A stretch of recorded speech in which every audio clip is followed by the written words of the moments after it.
Hai, ini adalah video ketiga untuk data manajemen menggunakan SPSS dan JASP.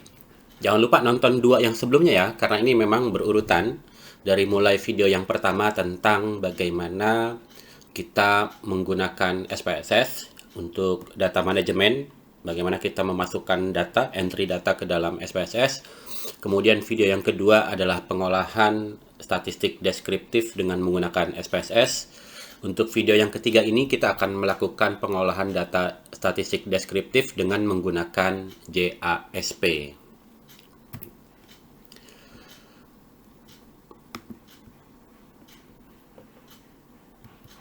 Nah, ini adalah datanya yang sudah kita buatkan sebelumnya. Jadi ada variabel nama, jenis kelamin, tinggi badan, semester keberapa, dan IPK. Pada video yang pertama kita sudah buatkan menjadi format yang namanya SPSS. Nah, sekarang kita akan menggunakan JASP untuk mengolahkan data ini dengan statistik deskriptif.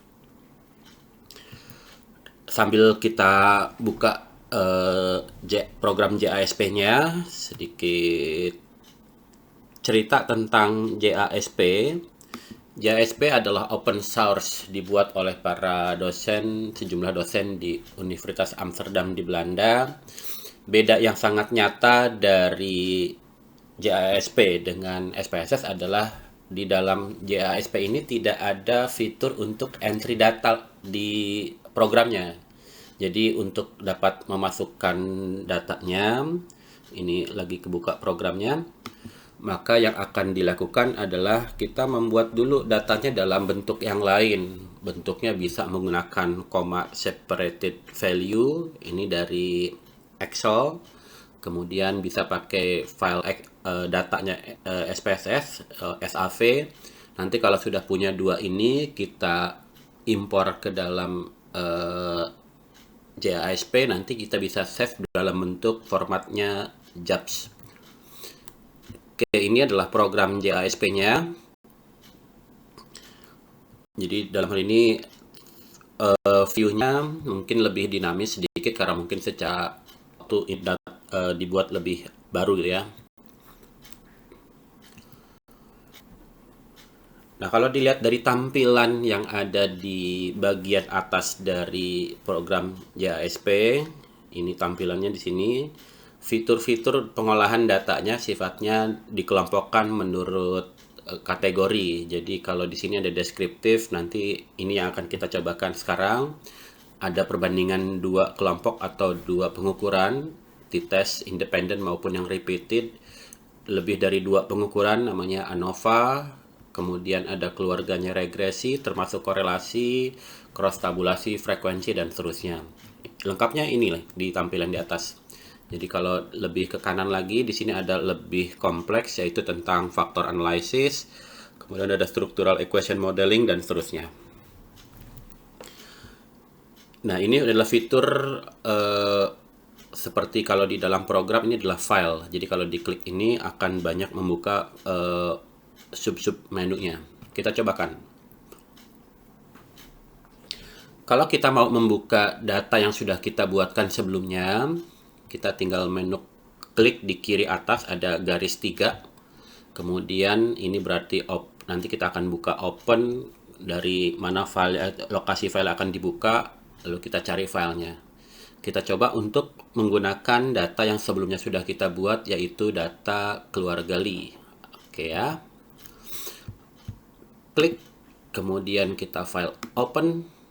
Kemudian di sini ada pilihannya. Kalau kita yang pernah file kita buka sebelumnya ada di recent files. Kemudian kalau kita ngambil dari komputer atau dari OSF-nya, cuma ini mesti masuk ke dalam website tertentu, atau data library. Jadi JASP sama seperti program SPSS menyediakan contoh data yang ada di dalam programnya bundled itu, jadi bisa kita gunakan sebagai latihan atau simulasi. Kebanyakan datanya sifatnya aktual, jadi artinya memang ini bersumber dari suatu penelitian yang sudah ada. Kita akan bukakan data simpel yang kita punya, ada di eh, desktop. Oke, di desktop ini filenya latihan yang pernah kita buatkan di video yang pertama. Open. Ya, ini tampilannya dengan 12 partisipan keluarga Lee, kemudian ada jenis kelamin, tinggi badannya, kemudian semesternya, dan seterusnya. Oke, kita akan coba lebih jauh. Kita akan melakukan analisis deskriptif dari menunya di kiri atas juga, sebelahan dengan menu filenya di sini. Tinggal kita klik, nanti akan muncul opsinya apa saja. Kita cobakan di softwarenya, klik yang ini deskriptif, lalu deskriptif statistik. Berbeda dengan SPSS, dalam program JABS tidak ada pop-up window kecil, tapi dalam hal ini dia akan membuka fitur baru, di mana fitur baru itu disesuaikan dengan analisis yang akan kita lakukan. Jadi kalau setelah kita klik ini muncul pilihan variabelnya apa saja yang ada. Kalau kita mau deskriptif, lalu kita tinggal masukkan ke dalam kotak yang merupakan, ini boleh dibilang dapurnya, prosesornya di sini akan mengolahkan apa yang akan diminta oleh kita. Misalkan kita pakai tetap tinggi badan,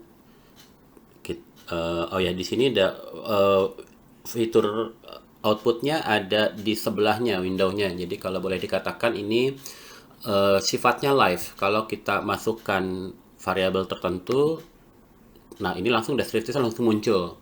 Jadi boleh dikatakan secara operasi ini lebih simple dibandingkan dengan SPSS. Kemudian kita bisa juga menambahkan variabel yang lain, misalkan IPK. Kemudian ini gender.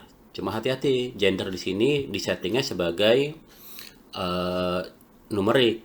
Jadi sebetulnya kalau menggunakan data numerik ini tidak tepat untuk digambarkan secara hitungan. Masa variabel yang skalanya nominal ada pengukurannya. Jadi kita balik lagi. Kemudian ini jenis kelamin. Kita coba lihat apa bedanya. Oh, kalau di dalam jenis kelamin itu tidak bisa dihitung min, standar deviasi minimum maksimum, karena berbentuk skala pengukurannya adalah nominal. Tandanya mirip dengan di SPSS, bentuknya lingkaran 3. Kalau yang scale atau yang numerik itu pakai penggaris. Oke, ini diulang lagi, masukkan si variabel yang mau kita olahkan ke dalam field ini. Kemudian nanti akan muncul hasilnya sendiri otomatis di dalam box result. Sekarang kita cobakan untuk tabel dan grafik. Fiturnya ada di bagian plot. Di sini ada plot di bawah, tinggal klik. Kalau misalkan kita mau, tinggal diklik distribution plots-nya. Nanti akan merunning sendiri nih. Tuh, keluar lagi ya. Nah, ini bedanya kalau jenis kelamin. Dia grafiknya berupa bar chart. Ini ada yang terpisah laki-laki perempuan. Sementara kalau histogram ini nyambung, histogram berlapis ya. Satu hal lagi kelebihan dari JASP adalah outputnya sudah APA format, American Psychological Association format. Jadi kalau misalkan mau memindahkan tabelnya ke dalam academic paper, katakanlah skripsi, ini tinggal disalin saja, nanti akan sudah sesuai formatnya dengan APA format. Nanti tinggal kita lakukan copy gitu ya, tinggal pindahkan. Oke, itu tabel grafik di fiturnya plot. Nah, untuk yang di statistiknya nanti muncul indeks-indeks dari variabelnya. Oke, kita lihat lagi apa yang bisa dilihat di sini. Ada statistik, klik. Nah, ini mirip dengan analisis deskriptif statistik frekuensis di SPSS. Ini kalau di sini kan yang ada min, standar deviasi, minimum, maksimum. Kalau mau ditambahkan tinggal klik.